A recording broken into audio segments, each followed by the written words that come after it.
Well, hey there and welcome back for another Secondhand Opinions video. I'm Jason Alderman, the internet's favorite fat mouth, fat ass, bringing you fat stacks of fuck facts. And I apologize about the fans running, but my tiny little laptop is cooking. It's been running hard for the last couple of days, so I kind of got to cool it down.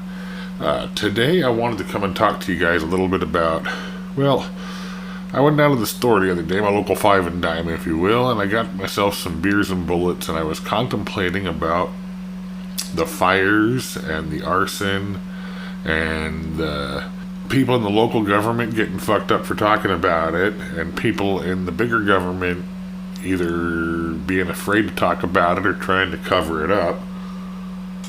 And I was thinking to myself, what comes next? We've already seen them lighting fires in the forest and mobbing in the streets and killing, looting, burning, destroying, tearing things down. I thought I'd come at you guys with some ideas to mull around, kick around in your head for a bit, just to kind of give you some direction in these crazy times, maybe.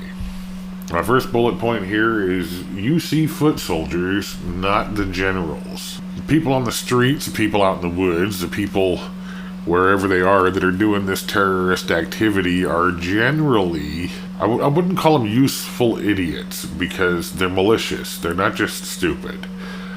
But the real deal is they're not the people in control. They're not the people in charge. They're not the people who are organizing or the people who are funding generally. You won't see many of those people where the Molotovs are being thrown.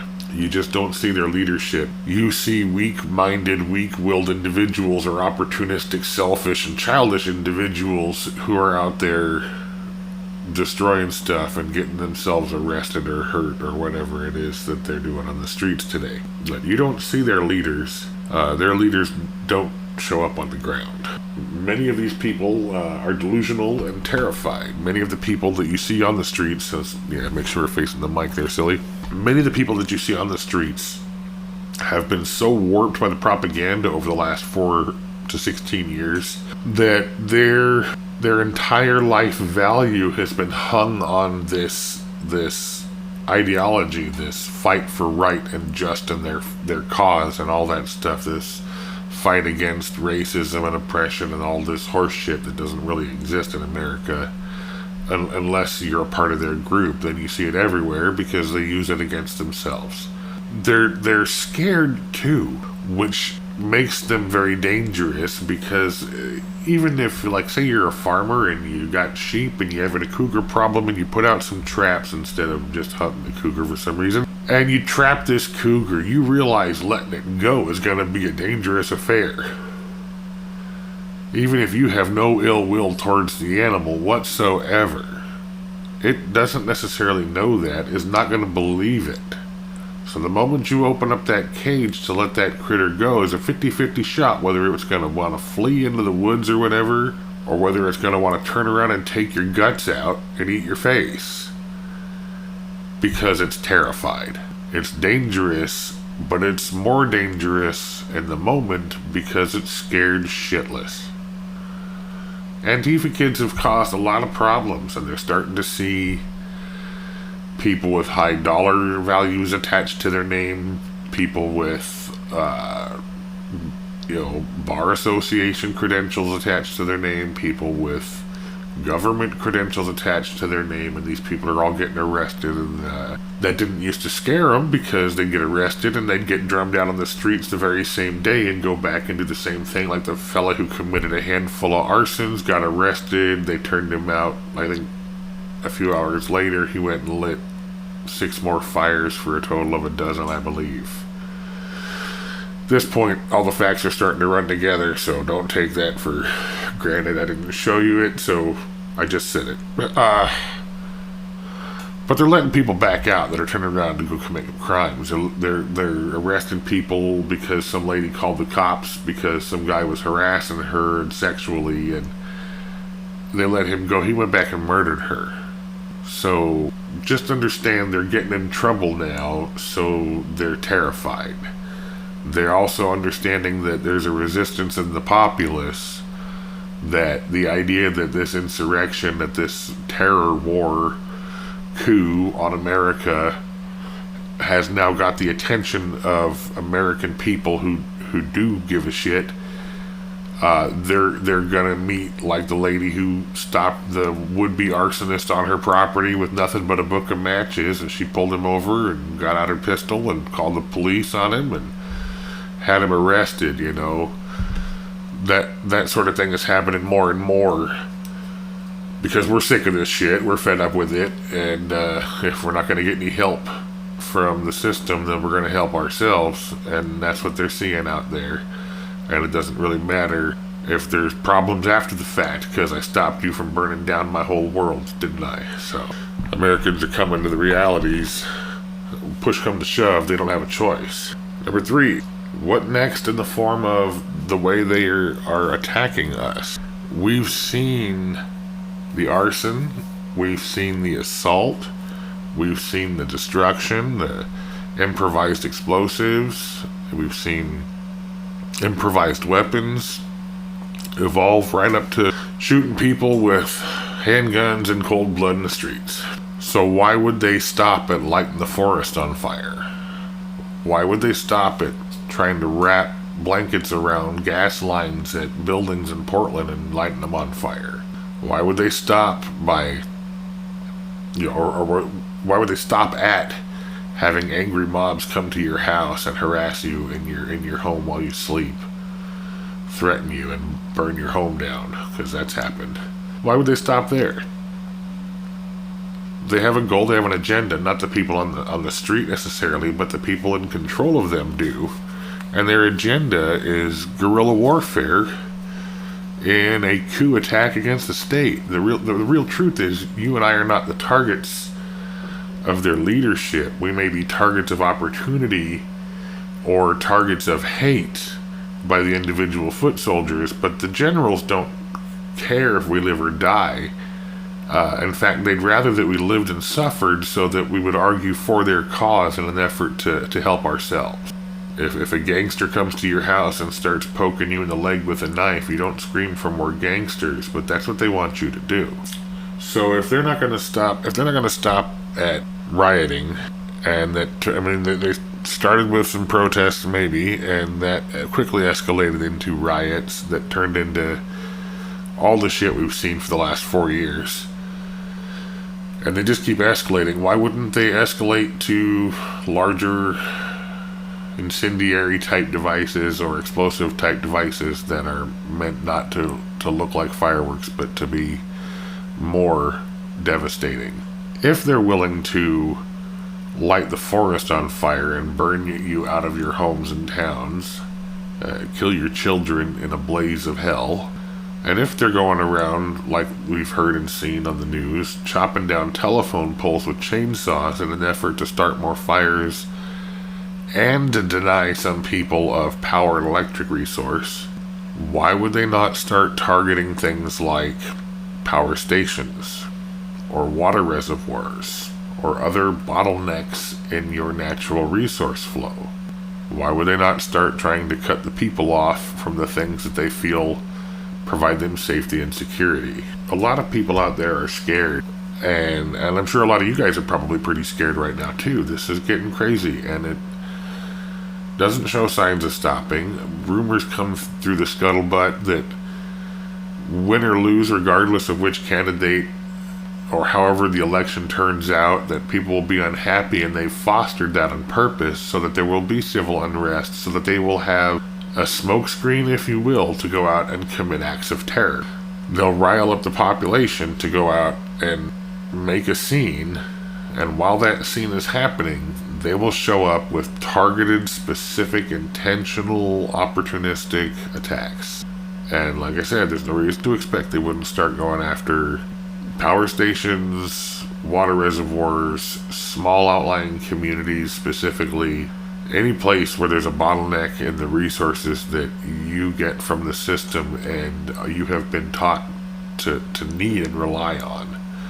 The reason people are terrified is because they're reliant on a system that has failed them time and time again. I'm not saying the system is a failure. I'm saying as a kid you're taught to go to the teat for milk, and eventually the milk dries up and you have to learn something else. That's scary when you don't have any idea what that something else is as a grown person, as an adult or a young person, young adult, when you're thinking about your future and you're thinking about how to accomplish your tasks and goals and meet your needs and wants.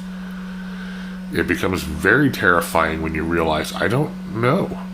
I don't know where I'm going to go. I don't know what I'm going to eat. I don't know how I'm going to stay warm and dry. All these things become very self-aware and apparent, and if you don't have an answer to those questions, it becomes scary. The answer to that is self-reliance. In another video, I'll pull out what I call your basic tools for adulthood, and we'll talk a little bit about what a small set of hand tools can do for you in the worst of situations. It's for another video, but I want you to think about that a lot, about how you depend on a system that is fallible and is run by people who don't even know you. I mean, yes, they care about the situation and the system, but they don't care about you. They don't know you at all. So whether they get enough XYZ food to the store for you to eat and not starve is irrelevant to them as long as they keep trudging through their system.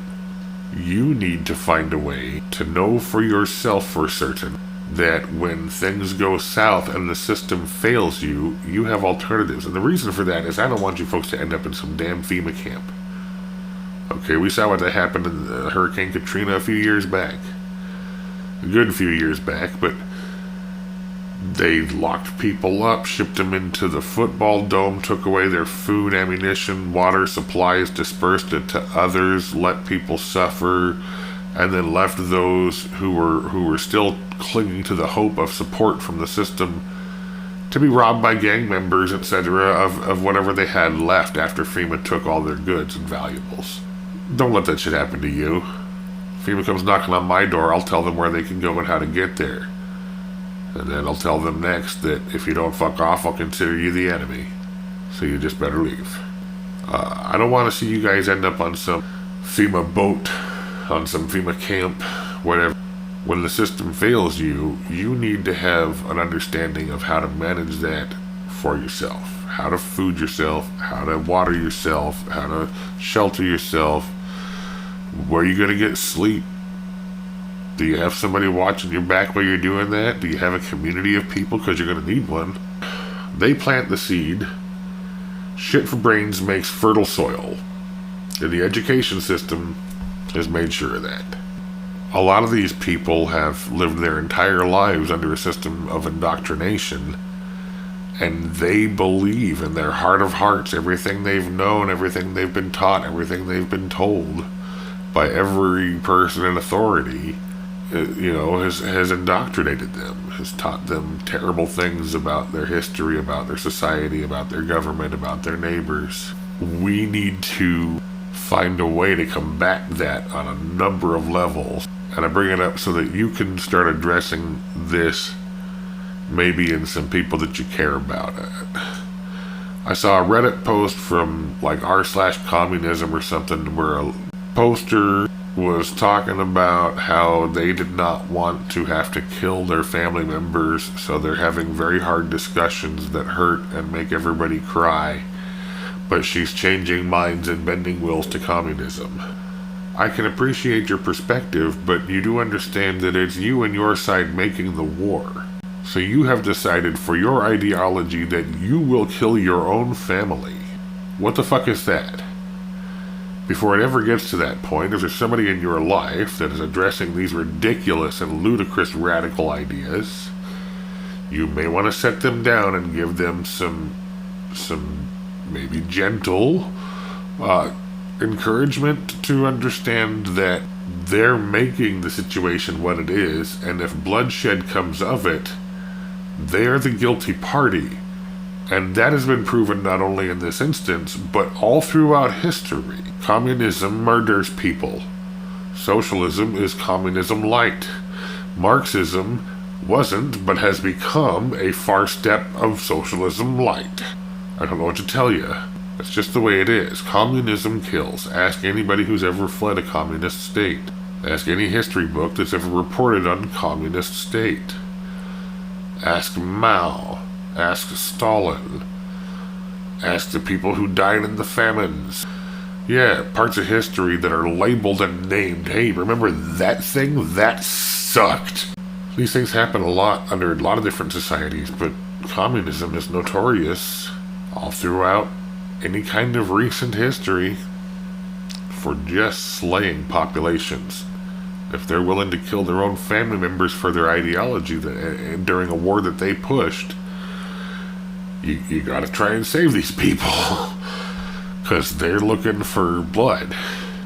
Alright, so we covered the idea that a lot of folks out there on both sides are a bit terrified because they don't, it doesn't matter what side you're on. The Antifa kids are throwing a fucking fit because they have things they've been told that they should expect, and they want those things, and they're not getting those things, and they've never had to supply for themselves, so they don't understand that they're not gonna get those things. Self-sufficiency. All of the comfort spaces of life aside, what is it that you really do in your home space? You eat, you sleep, you poop, you bathe. You entertain yourself. We'll skip the entertainment part because that's not mandatory for life. The rest of this can be accomplished right out of the woods. We used to do it. We was cavemans. The last point I want to make in this long video, and sorry it's so long, but it's kind of important. Tim Pool did a video this morning he published about how officers showed up to a BLM protest outside some guy's house and they came in and arrested him. I don't know all the dynamics, but on its face it looks like just another escalation, like Tim says, of morality policing. Sorry about the volume, guys. I'm still sleeping. This is my first cup of coffee. Give me a break. So Tim Pool says it's the next big step in morality policing, that the mob will show up to your house and protest you, and that the police will come to your door and arrest you in an effort to quell the potential violence and hostility coming from the mob. This is tyrannical. This is the officers succumbing to the will of mob justice, and if that's the way things go, then we can start our own mobs, motherfuckers. That's not what we want. So, all of that aside, I want some of you to ask a really hard question. I might get in trouble for asking. When is it okay to shoot the man behind the badge?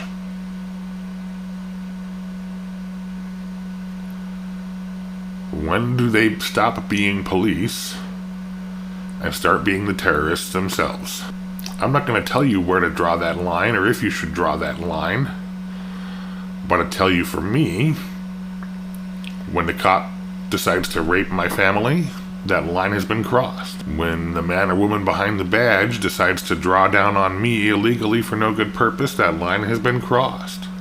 If you wear the badge and commit the crime, at a certain level of egregiousness, you have stopped being an officer of the law. You are no longer a peace officer.